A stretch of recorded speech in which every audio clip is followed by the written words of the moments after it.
Shir number 2 in our 3-week series of kindness. Not that we're not kind the whole year, but I just figured this is a good opportunity, especially in lieu of yesterday's terrible attack. Dr. Glazer Yerushalayim is actually talking to a student of mine in Yerushalayim today, and he said you can feel the streets are quite different today than they were just a couple of days ago. The past couple of weeks have been a little bit more in heightened security and heightened alert, and people are more conscious of who's around them and where they are and who's coming and who's going. But it's clear that there's a lot more tension now. People are a little bit more on edge. People are more suspicious. People are a little bit more careful. Then in the streets of Yerushalayim, there's tons of just cars, like patrol cars, that are going by. Obviously, they can't supply security people at every single building and restaurant. That's just not possible. But what's happening now, which I think is the major difference, in places like Arnof, where you didn't really see too much security, you have a lot of patrols that are going on as a way to try and catch it before it happens. So anyways, our hearts and our tefillos definitely with people there.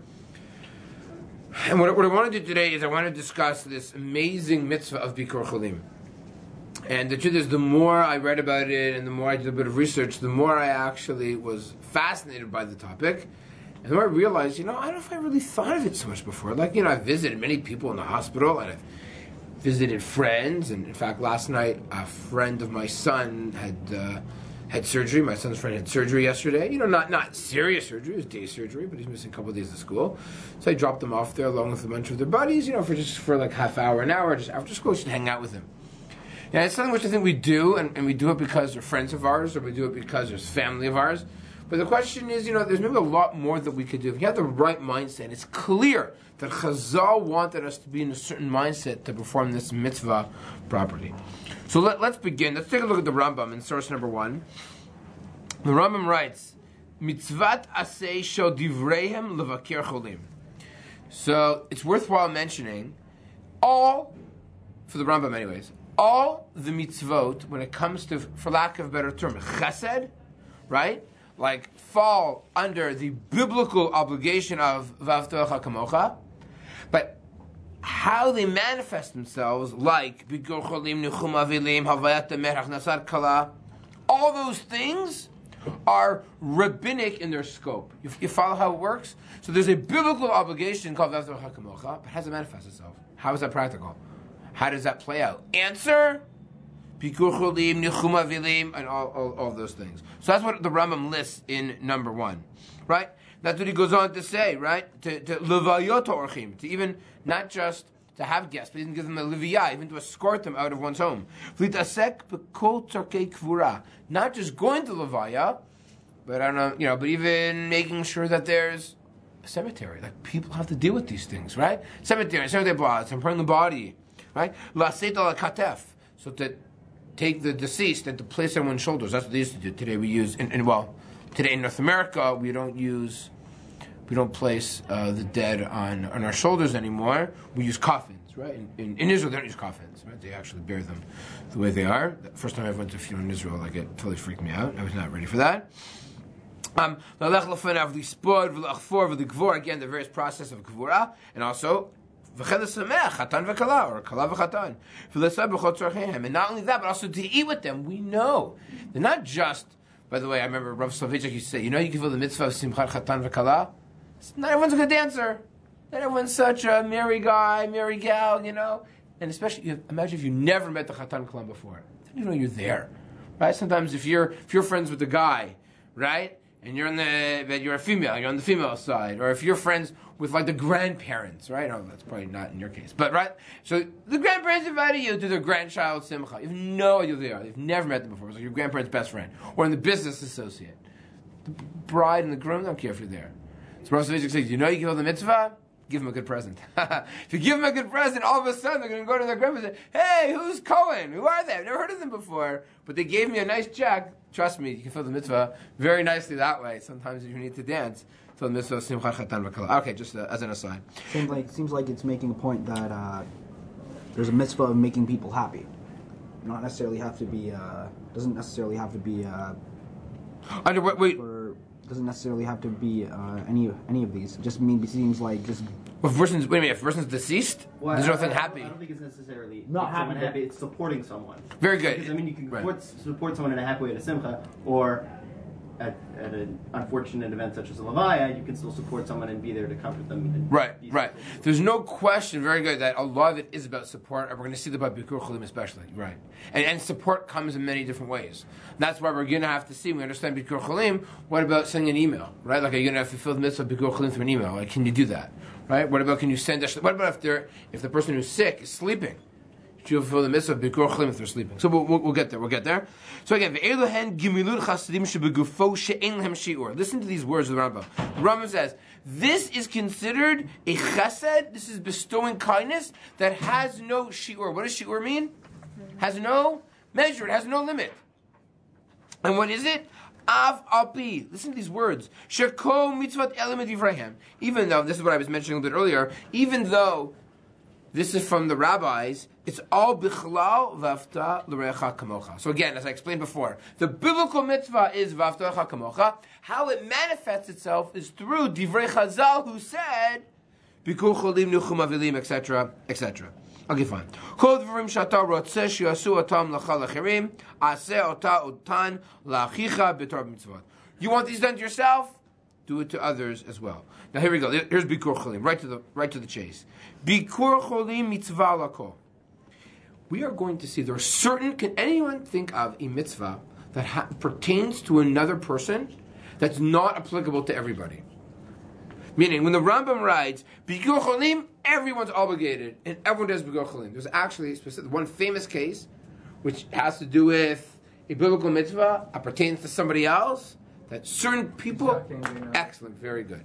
That when it comes to a shavat aveda, returning lost objects, believe it or not everyone is obligated. And the Gemara learns zakev, guys, lack of better term, Rosh Hashiva, and sees like a doll, a broken doll, right? Or a Kohen who sees maybe an item in a cemetery. Kohen's not allowed to go to a cemetery, right? Deborah, right? Kohen's not allowed to go to the cemetery. Right. So certain things are exempt from. When it comes to Bikur Cholim, no matter how great you are, how powerful you are, how wealthy you are, how knowledgeable you are, everyone is obligated to do. Afilu gadol mivakir takatan. Even a great goes and visits someone who, shall we say, is small in stature and status and age. Muvakrin harbeh paramim bayom. You could even visit many times in the day. V'chol hamosif mishubach.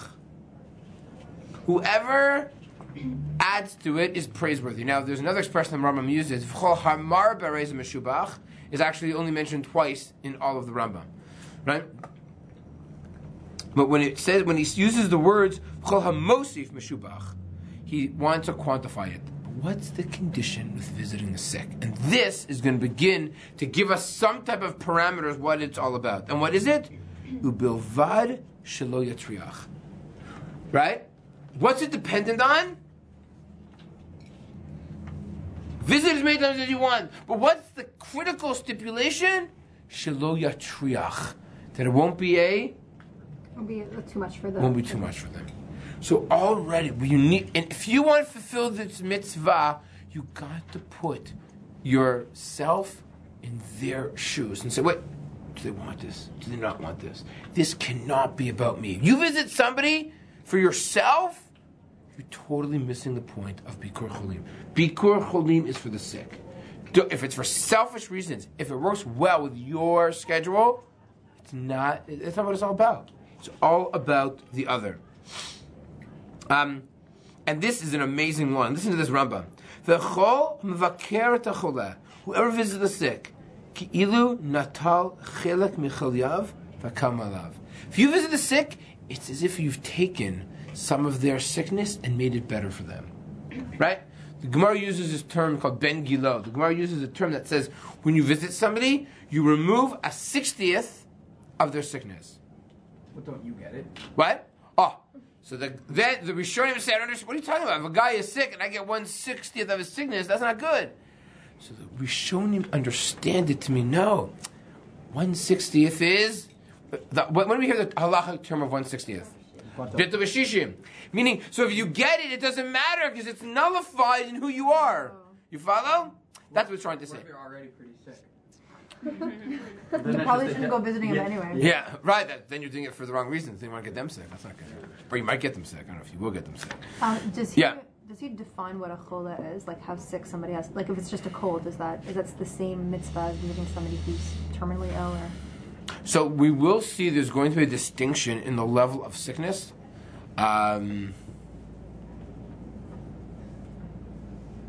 Yeah, I don't really know, dude. All I know is that... It's a very good question. How do we define... But I think the answer is actually, and this is where things are complicated, sickness is actually a relative term.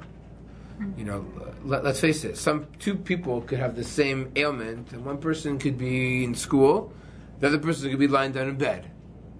Right? Generally speaking, our definition of a chola is a person who's lying in bed. You'll see this by L'chot Shabbat. Can a person take medicine on Shabbat? The answer is no, we don't take medicine on Shabbat because there's a gzeira that you might come to grind it. Is it applicable? Well, if a person is bedridden, then we'll allow them to take medicine, to take an Advil or a Tylenol. Forget daily medicine, whatever the case may be. Meaning, so it appears bedridden, right? There's a choleshe ein bo sakana. This person who's sick, there's no danger. I'm not saying it's dangerous to his life. He's still considered a chola. Right? Clearly, in Hilchot Shabbos, there's different levels of what you're allowed to violate, right? The Rabbanan, the Raita, depending on how sick they are. Mm-hmm. So you're right, but yet both these appear to be sick. So if a person's considered a chola, even if they have fever, right? There's no question. No terrible back pain, right? You're a chola. Yeah. But I mean, wouldn't it just be common sense? I mean, you probably are going to have an association with the person that you're visiting, and you're going to know what their situation is, and so wouldn't a lot of it just be common sense? I mean, if you know the person is ill but doesn't necessarily want people to visit, for sure. The last thing you want to do is impose. Right. And because then, I mean, if the person doesn't want you there and you're going to visit, you're not fulfilling the mitzvah anyways. Correct. You're not doing it for the person, you're doing it for yourself, as you said 3 minutes ago. Yes, yeah. There's no question when it comes to Bikur Cholim, it's a lot about the other person. Yes, for sure. So, Adarabba, you can say that by not going and visiting this guy, I fulfill the mitzvah of Bikur Cholim. No, because the definition of Bikur is... It's to visit. No, I think so, right? So, how do you feel the mitzvah? You might fulfill the mitzvah of chesed if you don't visit. Like, if this guy is annoyed by visitors, and you know that, and you don't visit, you can't tell me from the mitzvah of Bikur Cholim. Right, from the mitzvah of chesed. The mitzvah of the kamocha. Right. Rabbi, Yeah. If it's all about the sick person, and not about you doing it, so is this a mitzvah shef shel acher? So the commentaries debate, can you fulfill this with a shaliach? Not just that, but if you know someone's already there and you're osek with Talmud Torah, so you should I see what you're saying. So when it comes to all these acts of chesed, if it's mitzvah that's able to do odei acherim, then you're right. Then you would not be able to do them if you're learning Torah. Meaning, Talmud Torah is keneged kula, right? That's the Mishnah and Peah, right? So you're right. If you're learning Torah, only if, and this is where we're going to see this is really applicable to a lot of these types of mitzvah, if what you do has significant impact, more than what anyone else could do, then you could be mevatel Talmud Torah, right? That's usually how we define it in Nazar.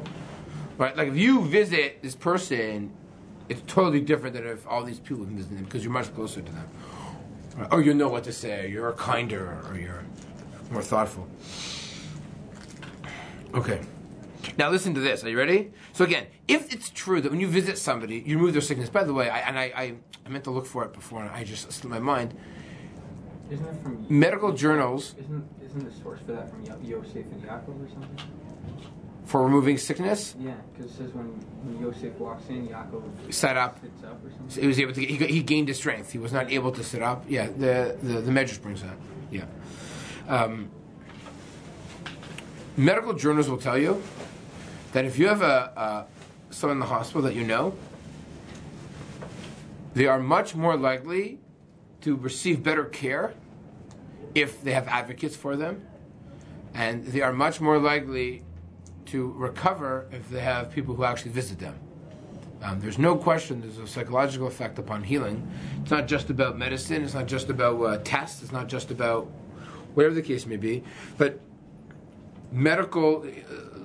I spent a lot of time in hospitals the past few years, and doctors and nurses are extremely busy. And it's all a matter of like, putting out fires as opposed to like having lots of time. They're always running around. They have always way too much to do. They're always going from one thing to another thing to another thing. It's just unfortunately the way the medical system works here. And so if they take more time to deal with a certain patient, chances are it's because they're being nudged and encouraged to do so, right? You need to be on top of the patient's medicines, care. You need to advocate for them because no one will advocate for them like you will advocate for them. And on the other hand, I also think that you also know if you visit people, they get better. They're just as, again, no guarantees, of course, but there is this amazing idea that people who have more visitors they have more to live for. They get excited, they get energized, they feel a sense of strength. Like Ezra was saying, like Yaakov was able to set up, he got a little bit of strength when he saw his kids coming to visit him. This, by the way, is taken to an extreme in the Rambam. Look at this. V'chol she'eino mevaker ki'ilu shofech damim. And if you don't visit, you can't charge with murder because it's passive. It's as if you are shofech damim. That's a wild statement. So not only are you doing it, you remove someone's sickness. This is taken literally by the Rambam. You visit, you will make them better. And not visiting, it's as if there's a sense of murder. You are injuring them if you do not visit. That's a very, very, very strong language. Now let's go on to the next halach in the Rambam. Again, it will give us a sense of where he's coming from. Don't visit the sick past a third of the day. I ask you a question. Why? I know that from Avram and Hashem. Hashem only visited Avram. Very good. Right later on the day. Very good. Very good. By the way, you'll see a lot of the sources are from that Avraham. Now here's my question. What do you think is the rationale why you shouldn't visit the sick until after the third of the day? Because depending on what the rationale is, would mean that if it's applicable or not in the modern era. So what might you think?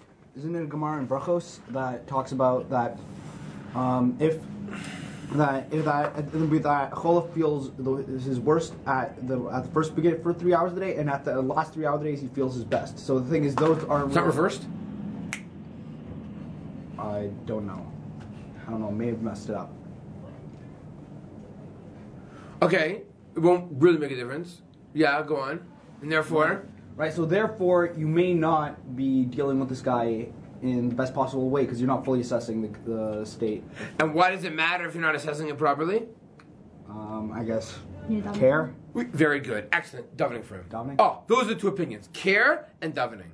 Here we go. If you visit somebody, and this is why it says the first third of the day and the last third of the day. Right, that's what it says here. Here, at the end of that line in the Rambam, first and last. The Rambam quotes on the Gemara. The question is why. So I thought, I can double check my notes after, and that is the first third of the day starts, people often have more strength in the morning. And as the day goes on, their strength wanes, and they get a little bit weaker. So if you go the first third of the day, you're going to see them at their strongest. And you're like, that guy's not so sick. What do you mean? I saw him sitting. I saw him talking. I saw him joking around. He's not so sick. And by you seeing that, you might not daven so well for him or as passionately. Or you might, he doesn't really need so much care or more visits or so many people advocating for him. He seems fine by himself. So don't go then. Or don't go at the third of the day at the end of the day when he's so weak. Why not? Why not? Because? Give up hope. Give up hope is one actual reason that's mentioned. Anything else? It's not like he needs rest. Maybe he needs rest. Don't visit him. He needs to go to sleep. He's so tired. Right? Okay, so that, and therefore you're imposing your visiting on him. So because of that, the vast majority of, and this is where, if you know the reason, and the reason is applicable, then that's one thing. But if you know the reason, and in this case it's not applicable, then it'll be okay. Meaning, if a person is sick, it's not going to matter if it's the first third of the day, the middle third of the day, or the last part of the day, that he visit in the first third of the day. Right? And so I think that's also important to put into context. So let's face it, sometimes it's very convenient to go the first third of the day because of your person's schedule, and they need a visitor. Right? Sometimes, let's say if someone's in the hospital, sometimes their spouse Well, the family can only come, it's like 11 o'clock in the morning. They can't get there before. So if you can go for 9 on your way to work, on your way to school, before the family member can come, that's actually very convenient. So you would be allowed to, even though it's the first third of the day. Okay, I just wanted to throw that out there. Let's continue reading in the Rambam. Halacha Hey. V'im kafatz alav hacholi v'chbid mevakriyato miyad. Oh, sorry, I did not. Let's go back to that halacha. I didn't read that properly. Only visit the person who's sick from third day onward. Okay, what's the rationale behind that? Also, this is from Avraham. That could be the first couple of days the person is not so sick. Usually by the third day it's the most severe in terms of pain, in terms of anxiety, in terms of... So wait until, shall we say, it's a little bit more serious. Sometimes you shouldn't visit at their worst. That's when people might need to be left alone. So again, that's where the subjectivity would be involved. There's no question if the person needs to be left alone, then that's more important, right? It's all about what that person wants, what's best for them. Yeah. If this person gets really sick, go visit right away. Now, this is what I was referring to before.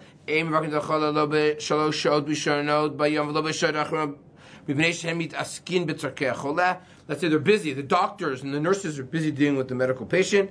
There's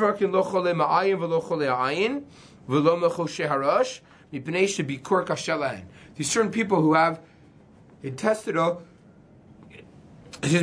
issues or bowel issues. They don't really want you there. And the reason is they're embarrassed. Because maybe they're smelly, maybe it's gross. Okay, and that's why. Or maybe it's hard for them to talk. Or if their eyes hurt them, they don't want to see, they want to keep their eyes closed. So visiting them actually might not be beneficial.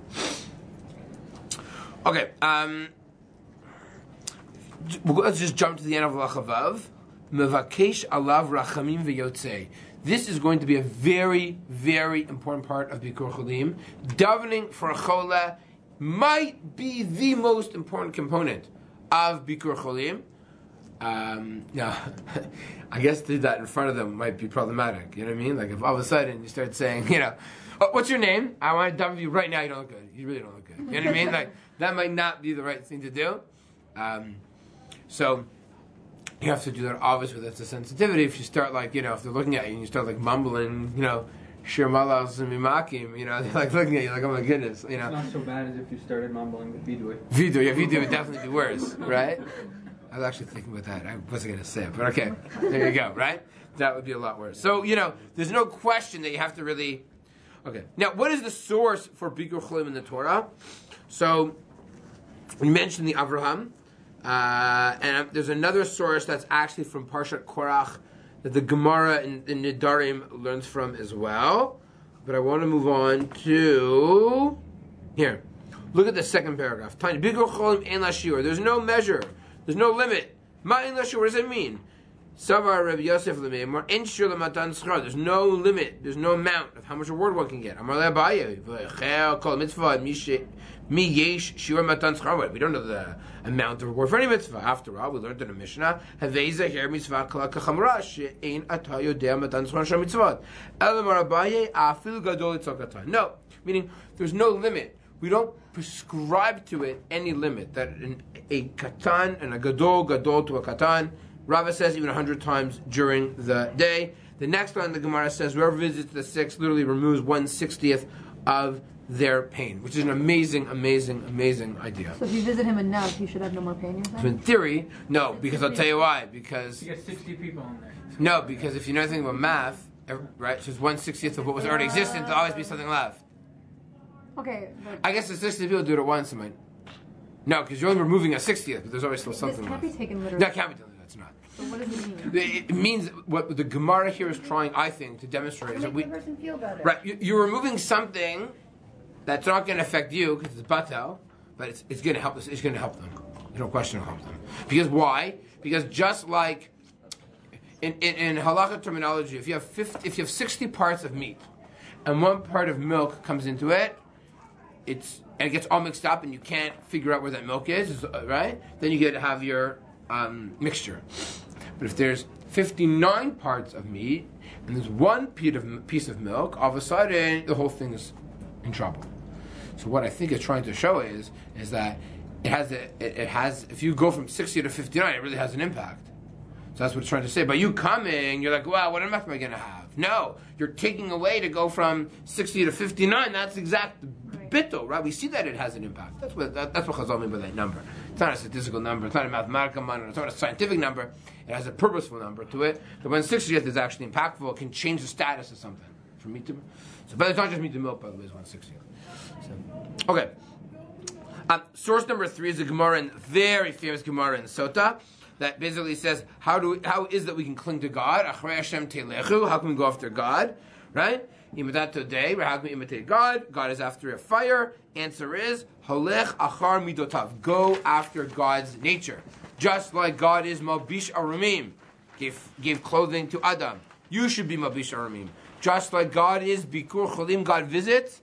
And here's from our purpose what it's all about. Hashem visited Avram last week's parsha, where after he had a brit milah, af ata bikur cholim.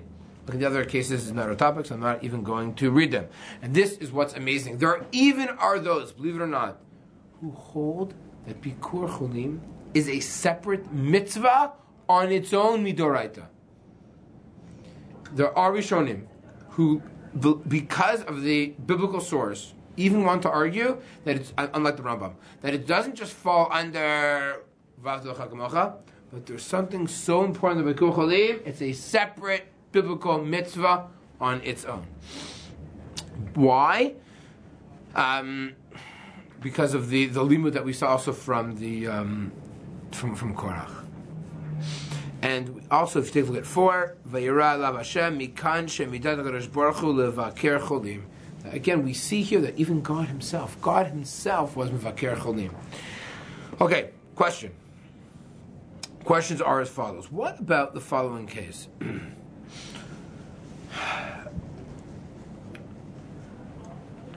What about if a person is sleeping? Do you fulfill the mitzvah of Bikur Cholim? What do you think? Yes or no? No. Because? Because it doesn't know you're there. You're not What doing if you anything. even know It stuff? seems like he has to be aware. It seems like he has to be aware. Yeah. The whole himself. Wouldn't it depend if, he said care and I said davening, it depends which side of that machlokas you agree with, because davening, the person doesn't. Okay. If you go and you see the person, Or is the person's sick. in a coma, are you supposed to It's visit not them? The person's in a coma. Yeah, but it's not. The thing is, there's different. Whether it's the first 3 hours of the day and the last 3 hours of the day affect this guy. This guy's out cold. Let's say he's in an induced coma. Right, the guy from Toronto, right? You saw, right? He's in an induced coma. Right? Where you saw, you know what I'm talking about. Rotman. Right? Rotman. Graduated Chat in 1979. 1979 I think he graduated Chat. And then he made Aliyah to Harnof. Going to, I think. Went to work? Well, he lives now in Harnof. Right. Could be made somewhere else, and he came to Harnof later. And I'm sure you saw his sister was interviewed. His sister was in Toronto. His sister was interviewed on television. And so I heard today he actually has lost one of his eyes for sure. And the meat cleavers went into his shoulders, so he might have lost actually one of his ability for an arm. But they put him into a medical-induced coma. People are placed in medical-induced coma to allow you kind of to totally rest your body, so your body can heal itself almost automatically. And they don't really know the extent of the damage because he was also shot basically point blank 3 times as well. So they don't know to the extent of how much they stop the bleeding, the hemorrhaging. They don't know what effect it could have until he's more conscious. So if you visit someone, I hate to be so graphic. If you want to visit someone like that, they are not going to know that you're there, right? They're in an induced coma. Is there any benefit to visit? Yes.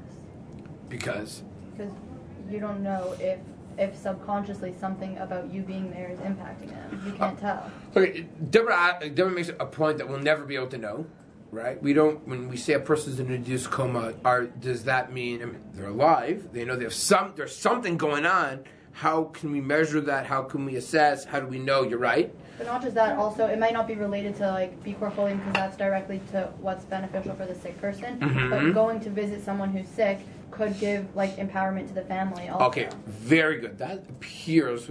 Others say, well, wait a second. When we talk about Bikur Cholim, let's think about the child of that cholah, the mother of that cholah, the spouse of that cholah. They're also in the category of echolad. They might not have, they might not have been shot. They might not be even bleeding. But there's still psychological pain they're going through, emotional anxiety that they're trying to battle with. Going to visit them is also considered bikur cholim. No, who's to say just the person that was in attack? The family's also going through a difficult time. Yeah, but is there any actual mitzvah of dealing with that? Because first of all, these people don't even know if they're yisomos and almanos, like they're widows and orphans, right? So the thing is, you technically have no chiyuv to I guess support them at that point, right? No, but if it's a bikur cholim, it might be. What do you mean? Because they're not chola, no? Yeah, they are. Why not? You can be psychologically sick. You can be mentally ill. Like having a trauma in your family definitely impacts you. Right. Okay. So bikur cholim would require you to visit somebody who's depressed also? Yes. There's no question that all the contemporary poskim say that. Yeah, that a person who's suffering from a type of. So I would say that anybody who's like this person's family would be going through some type of trauma. There's no question. Whether it's depression or something else. Yeah. So then the family can act almost as a proxy. Right. So the question is, okay, fine. Let's remove the entire family. Let's talk about just that person who's in a coma. So you're right. If it's about medical support, to some extent, the nurse and the doctor are fulfilling this of bikur cholim because they're giving the support. You, as a student, are showing up to a hospital bed. You can't really help out from a medical perspective at all, right? You can't even touch a pillow, right? Like you're not supposed to do any of that stuff, especially when the person is so sick, right? No, meaning if they're medically induced, you're not going to start playing with like their pillows or anything. No, ghosts is different, right? So you got to be, you're not going to start doing those things. But if others say no, you know why it could be bikur cholim? Because if the family or someone knows that you were there, they might report back to that chola at some point in time. Oh, Cohen was just here, your buddy. Rachel was just here. She just missed her a few minutes ago. And that could provide a sense of, they came to visit me. That could also help that person. If you see a person who's sick, even though they're sleeping, you'll be able to feel emotionally aroused and to daven for them. You can still take away they don't need to be awake to remove 1/60th of their health. The Gemara doesn't say, bikur cholim is only when they're awake. Bikur cholim is bikur cholim. A chola has the status of a chola if they're awake or if they're sleeping. So that's why the vast majority of poskim actually say you do fulfill the mitzvah of bikur cholim even if the patient is still sleeping. There's a what's our time like? Okay, the last few minutes. I just want to show you to the end of this Ramban, at the end of 5. Go to the last couple lines there at the bottom. See where the dot says ... Vishma'ina mahacha dibikur cholim kedei sheyachbidu v'yarbetzu lefanav v'yasulu hatzrachim lechol yav v'yimtza nacha deruach im chaverav. Here the Ramban really deals with, there's almost two different issues here. There's the physical ailment, right? What he needs to happen. Maybe the person needs medical attention. Maybe the person needs a Kleenex. Maybe the person needs a who knows what. And also, v'yimtza nachal ruach im chaverav. That the person, who's visiting has a sense of peace and comfort that their friends are coming to see them. V'od kedei shechaven da'ato l'rachamim v'kesh alav. Also, this idea of having someone else daven for them clearly is quite important. And the Ramban even ends with Hilchach. The Ramban says, if you don't daven for a chola, you didn't fulfill the mitzvah. Ma'akev. You didn't fulfill the mitzvah of bikur cholim. Turn the page. Just two more issues. What about, can you visit someone on Shabbos? Can you do bikur cholim on Shabbos? So, it's a famous, well-known question. The Gemara there goes back and forth in source number 6. Can you or can't you? We know that today we actually have a different nusach in our Mishaberach. We say Shabbat hi milazok v'refuah kravalavo. That to actually pray for someone on Shabbos is better. How can we pray on Shabbos? We're doing a bakasha. We are asking. How can we ask for things on Shabbos that are outside of Shabbos? You don't have to ask for things like personal needs. How can you ask for How can you ask for this chola to be sick? And visiting a sick potentially could be anguish causing. It could ruin your Oneg Shabbos. Hearing about this person's woes, or seeing them suffering, or hearing them crying or moaning. So how can you do it on Shabbos? So Deborah says something very important. The Gemara in source 6 seems to conclude that you are allowed to, right? Now, the Gemara, the last line is Bekoshi, Hitiru lenachem avelim levakirchem b'Shabbat. They permitted it with Bekoshi, but they permitted it. Most of the commentaries say once they permitted it, yes, it could ruin your Oneg Shabbos, but it doesn't matter. There are things that are more important than your Oneg Shabbos, and that is helping out the person who's sick. So, meaning the chiddush is that even though it might make you a bit distraught, a little bit depressed, a little bit sad, that pales into comparison how much you could help that other person. And so when it comes to trying to weight priorities, visiting someone on Shabbat. Now, what's interesting is, and this is what I didn't quite finished doing this research, but what happens if everything being equal, you can visit somebody on Shabbat afternoon or visit somebody on a Sunday afternoon? It could be better to go on Sunday afternoon. Right? All things being equal. What? Right. Let's assume that they'll have the same amount of visitors and the sickness, right? If it's just as helpful to the person who's sick and your schedule and everyone's schedule and they have the same, maybe better to go on a Sunday versus a Shabbos. Better to go on a Shabbos, not to go at all. But in that case, on Shabbos, if you could go on Sunday and it's equal, but their situation could get worse over Shabbos. Then for sure go Shabbos. Right. Again, right. If mamish, everything's equal, then want to go on a Sunday. But if there's any chance that it could be different, there's no question. Battery's low. It's okay. Class a lot longer than we think. I did the last time. Okay. All right. I don't want to deal with this now. It's a fascinating topic. Are you allowed to pray for a sick person to die? You're allowed to daven for that? Very, very. It's a fascinating run in source number 8. The source in the Gemara. What? It's a Gemara who seems to imply that you should, in fact, under certain cases, prepare someone to die. It's I thought you were just supposed to I need more time for that. What? Aren't you supposed to stop Dominic then? Right. Okay, but okay. It's a great question. Great question. We're going to see different opinions. Afilu cherev chada, right? Like that whole. Right. Okay. You don't suck Afilu cherev. The Gemara brachot. Cherev munach lo mina rachamim. Lo. Right. Whatever. Okay. Okay. So very good. So what do we do with these contradictory Gemaras? Okay. That's good. It's a good question.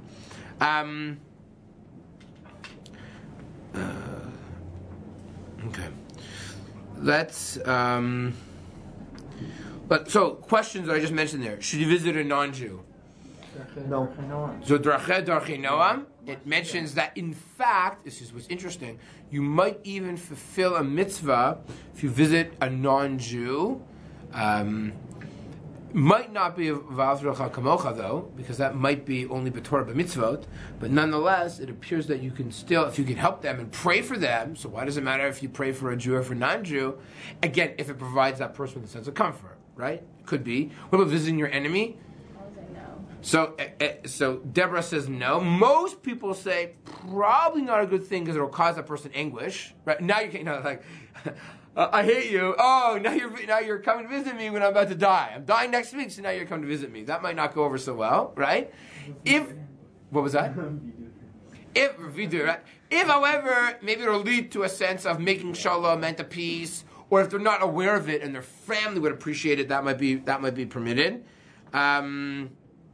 What about can you visit the sick over email, send email to somebody, or telephone call? Well, why not? If you have like a family member who lives overseas and you can't be there for whatever reason, then why not? Or like let's say they're in quarantine. So how do you deal with the wrong What if someone's like immunocompromised and they're in isolation? Right. Because you could visit them, but then you'd be standing outside like a glass wall, and it's like I can only go this far. So here's what's interesting. The question is it's a little bit irrelevant. When you phone someone up when they're sick, do you get Kiyum Mitzvah Birkor Kolim or do you not? What's the difference? You should do it anyways. So here's what's interesting. Right. So Rav Asher Weiss actually says that it's a chesed, it's not Birkor Kolim. Meaning, here's the difference. The difference is, do I try? If you can get there. If I can get there, do I go that extra mile to try and go there because it's mamash Birkor Cholim? So it appears that yes, it is worthwhile trying to go that extra mile to be able to go there in person. That's really probably the only practical real difference is, right? So it's clear that going there in person is always better. Again, not always practical if it's overseas or if they're in ICU or if they're wherever.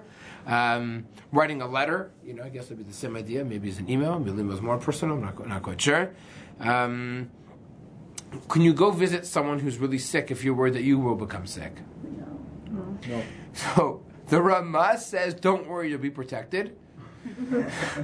I saw the Ramah in one of his chuvos. Now, what's interesting is many of the other, after the Ramah, people were like, well, that's not what the Ramah meant. The Ramah meant that, yes, if it's meaning, we all know that if you have a cold, you, in theory, could give your cold to somebody else, right? If you are sick, someone else could contract a cold. We know that going to a hospital, if you're an elderly person, the worst place to recover and recuperate is in a hospital, because you will, again, statistically more likely to contract the disease because you're in a hospital than in your own private home. So maybe what we have to hope is that when we go visit the sick, again, in the hospital, which we know there's an increased chance of picking up something, but if you're going for a mitzvah, you want to help somebody, we have to hope that maybe that's where the Shemira maybe comes in that metaphysical sense, that God will protect you, that you'll still be able to, visit some sort. That's an interesting kind of off topic. Okay, so Tzitz Eliezer. To end with, I want to show you.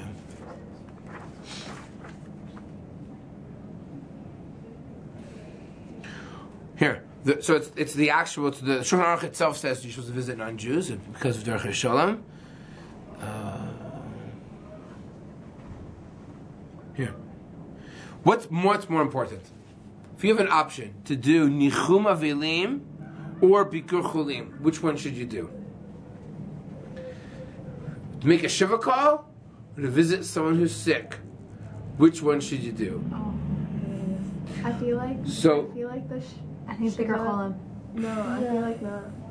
Why? What's the rationale behind it? Maybe Bikkur Cholim, there's the opportunity for the person to get better.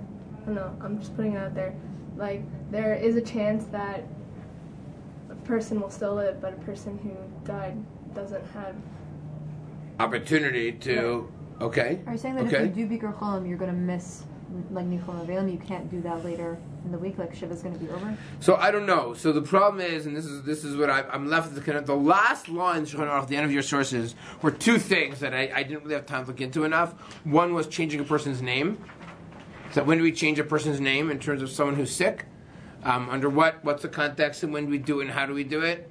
I can tell you from a personal story, just because it happened to my father. Well, we changed his name on a Sunday afternoon in August, when we were all told that he's not going to live the night.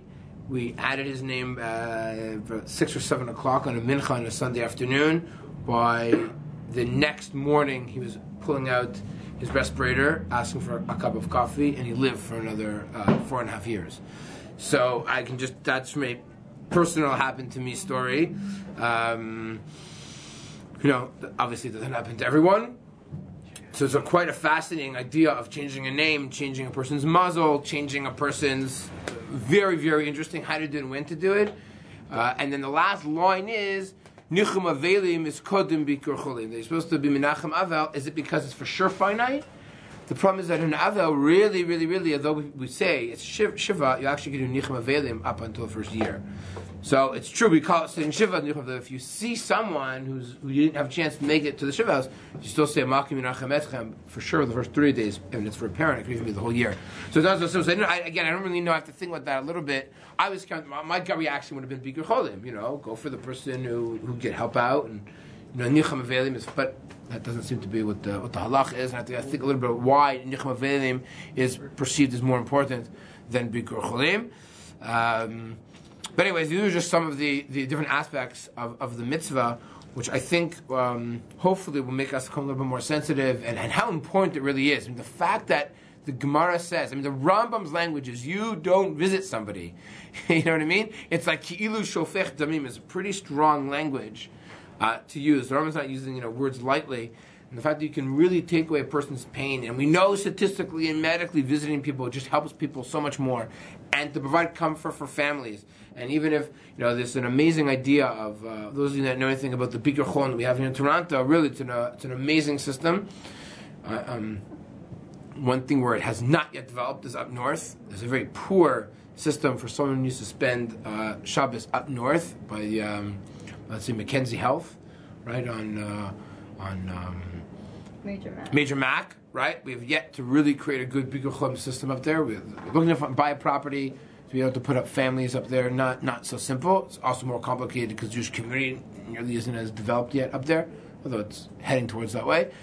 So there's no question. There's so many opportunities, and anyone who's involved in the Bikur Cholim process, not just visiting the sick, but supporting the whole, helping out with the sick and those people that need support, clearly fulfill the mitzvah. There's no question. There's no question about it. So hopefully we can be zocheh to to fulfill and to be able to have opportunities for the simcha ones of simcha chatan v'kala. But where the world there's also people get sick. That's the way it goes. Maybe there's a bracha even to be sick a little before you pass away.